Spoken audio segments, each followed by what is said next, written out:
पति ब्रह्मचारी।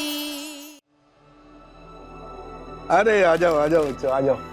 पाव भाजी की स्टॉल से आ रहे हो ना, अंदाजा लग गया था मुझे। चलो, अब जो होना था सो हो गया। अब अपना पाव भाजी का स्टॉल खोलो और अपने धंधे पे ध्यान दो, ठीक है?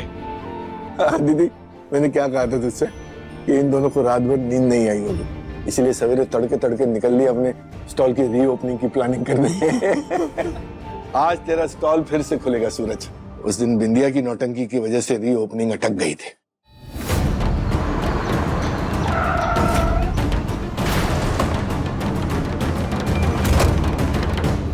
पर अब तेरा स्टॉल खोलने से कोई नहीं रोक सकता। हम सब चलेंगे तेरे स्टॉल पे, ठीक है? कुंज बिहारी, मैं हारी, हम सब चलेंगे। चलो चलो चलो हाँ। चलो चलो हाँ, चलो चलो। वहाँ ने इतनी सुबह सुबह ठंड में हम सबको उठा दिया है। पूरन भैया तो नहा धोकर फूलों की माला लेने चले गए स्टॉल के लिए। चलो। थोड़ी की कुंभकर्ण की औलाद बैठे बैठे सो रही है। मोनिका, चलिए मम्मी जी, चलिए मैं तैयार। चल बेटा सूरज। पापा मैं स्टॉल नहीं खोल पाऊंगा। क्या मतलब स्टॉल नहीं खोल पाऊंगा?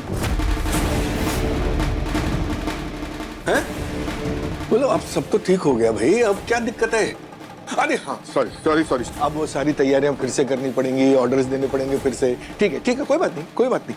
आज सारे ऑर्डर्स दे देते हैं, तैयारियां कर लेते हैं, कल से स्टॉल शुरू। क्यों वो? ना आज ना कल। अब मैं स्टॉल नहीं खोल पाऊंगा पापा, क्योंकि मैंने नई नौकरी पकड़ ली। नौकरी? कैसी नौकरी? गुलाब हवेली में बॉडीगार्ड की नौकरी। मतलब तू फिर से गुलाब हवेली में?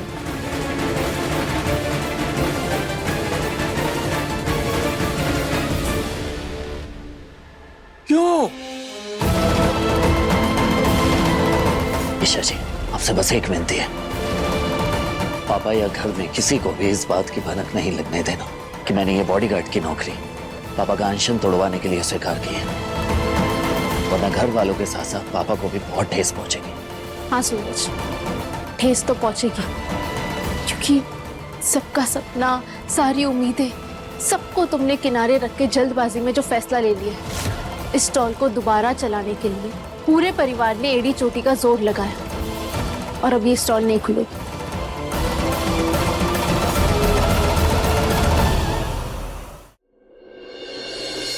सूरज, तुझे नौकरी करने की क्या जरूरत है बेटा? और इतना बड़ा फैसला वो भी अचानक क्यों सूरज? क्योंकि मुझसे नहीं होता था हिमा। हर रोज स्टॉल खोलना, नई मुसीबतों को झेलना, तंग आ गया हूं मैं इन सारी परेशानियों से। नहीं होता मुझसे, नहीं कर पाऊंगा मैं। लेकिन किसे समझा रही है भाभी आप? किसे? ये काम धंधा करना, पाव भाजी का स्टॉल खोलना, ये सब मेहनत का काम है, और मेहनत का काम ईमानदारी का पसीना मांगता है। कैसे पाएगा ये इंसान ईमानदारी का पसीना?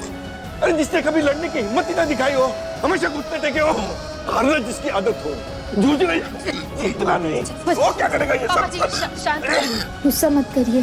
गुस्से की बात ही नहीं है बेटा। गुस्से से ज्यादा मुझे पछतावा हो रहा है, और पछतावा इस बात का कि मैंने दोबारा इस लड़के पर विश्वास किया, और इस लड़के ने दोबारा हमारी उम्मीदों को तोड़ा। न सिर्फ तोड़ा, बल्कि तेरी सारी तपस्या को मिट्टी कर दिया। इसके बारे में जो मैं सोचता था ना, वो बिल्कुल सही था कि इंसान की एक बार को आदतें बदल सकती हैं, लेकिन उसकी फितरत नहीं बदल सकती। कभी नहीं सुधरेगा ये, कभी नहीं। हाँ, नहीं सुधरूंगा मैं, नहीं सुधरूंगा। मैं ऐसा ही हूं और हमेशा हमेशा ऐसे ही रहूंगा। दूर हो जा, मैं कहता हूं दूर हो जा मेरी नजरों के सामने से। और खबरदार जो कभी मेरे सामने आया या मुझे पापा कह के पुकारा, दूर हो जा।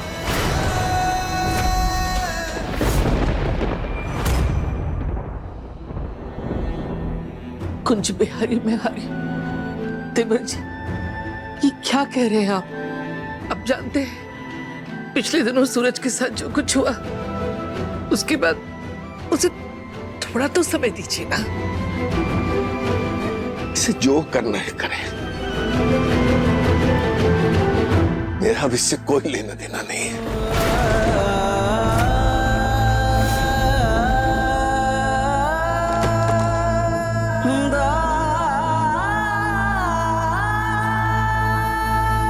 पापा जी, अरे वाह, अच्छा देवर जी गुलाब हवेली जाएंगे और हमें भी किसी ना किसी बहाने वहां घुसने का गेट पास मिल जाएगा।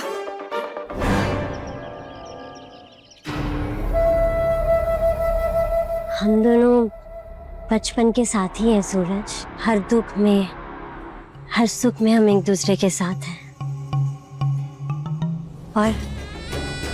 और आगे भी हमारे बीच में और कोई नहीं आएगा।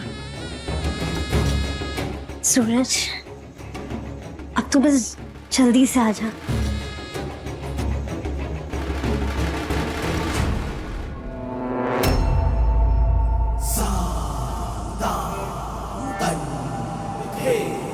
अरे बस बस बस। सचमुच तुम्हारे आने से पहले गुलाब सिंह और गुलाब हवेली सिर्फ नाम के गुलाब थे। तुमसे मेरी जिंदगी और मेरा घर दोनों में बाहर आ गई। अरे नहीं नहीं, ये तो बस आपका बड़प्पन है जो आप मेरी इतनी तारीफें कर रहे हैं। आज का दिन बड़ा खुशनुमा है विद्या। आज मेरा गुलाम सरजू वापस आ रहा है। यही चाहते थे ना कि सूरज गुलाब हवेली के टुकड़ों पे पले और आपके एहसान के तले दबा रहे। हाँ, सरजू मेरा वो प्यादा है जो कभी आजाद नहीं हो सकता।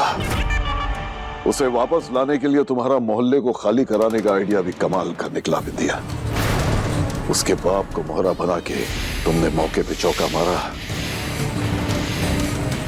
और सरजू को घुटनों के बल ला के झुका दिया मेरे सामने।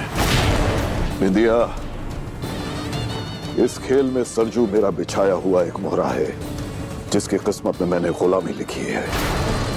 सरजू मेरा गुलाम है और मैं हूं उसका भाग्य विधाता।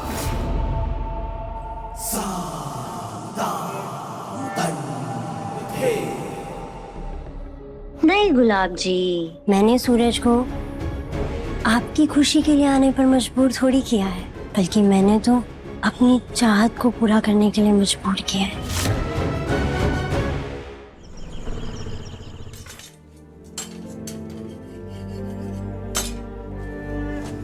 लगता है कोई आज बड़े ही खराब मूड में है। तुम्हें सूरज का वापस गुलाब हवेली में काम पे जाना अच्छा नहीं लग रहा है ना? जब उसने अपनी मनमानी करने की ठान ही ली है तो जो मर्जी चाहे वो करे, मुझे फर्क नहीं पड़ता है। तुम्हें अगर फर्क नहीं पड़ रहा है तो इतना गुस्सा क्यों कर रही हो? दीदी, मैं गुस्सा नहीं हूँ। सही कहा, तुम तो एकदम नॉर्मल हो। तुम कहाँ गुस्सा कर रही हो? इसीलिए तो बिना आटे के रोटी बनाए जा रही हो।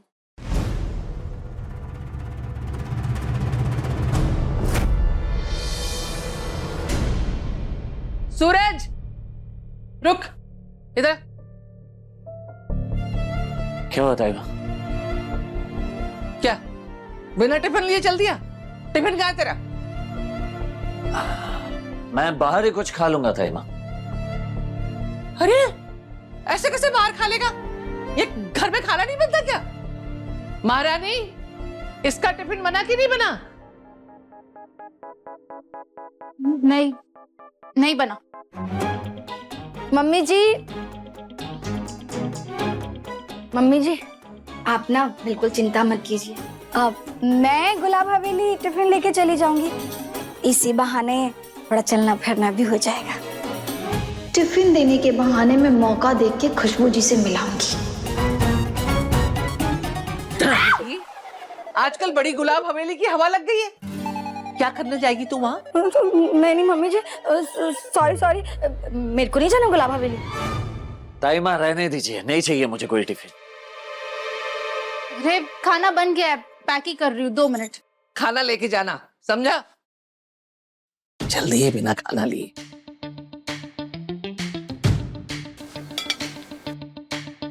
सच में ईशा जी मेरे लिए टिफिन पैक कर रहे हैं। अभी थोड़ी देर पहले तो भड़क रही थी मुझ पर। काटने को दौड़ रही थी और अब टिफिन। लगता है सच कहते हैं लोग, औरतों को समझना बड़ा मुश्किल है।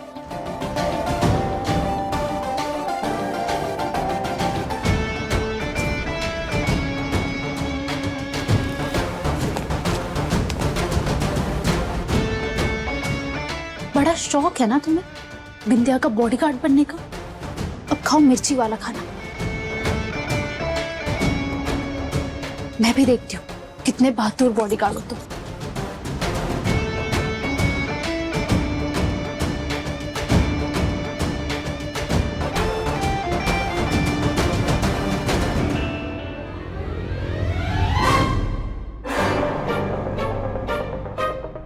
टिफिन दे रही हैं वो भी इतना मुस्कुराकर। कहीं जहर तो नहीं मिला दिया है ना इन्होंने खाने में? अरे सोच क्या रहे हो?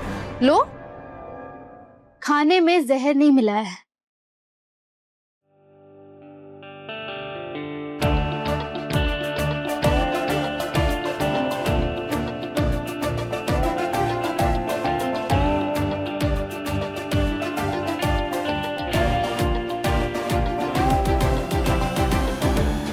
खाओ बच्चू खाओ, आज तो तुम मिर्ची वाला खाना ही खाओगे। पेपर साइन किया ना तुमने, उसकी यही सजा है। बेवकूफ ब्रह्मचारी, विंध्या तुम्हें सारा दिन अपने आगे पीछे नचाएगी और तुम उसके पीछे नाचते रहना। बची कुची कसर ये खाना पूरा कर देगा। ये डिजर्व करती हूँ। पति ब्रह्मचारी शाम 7 बजे दंगल टीवी पर।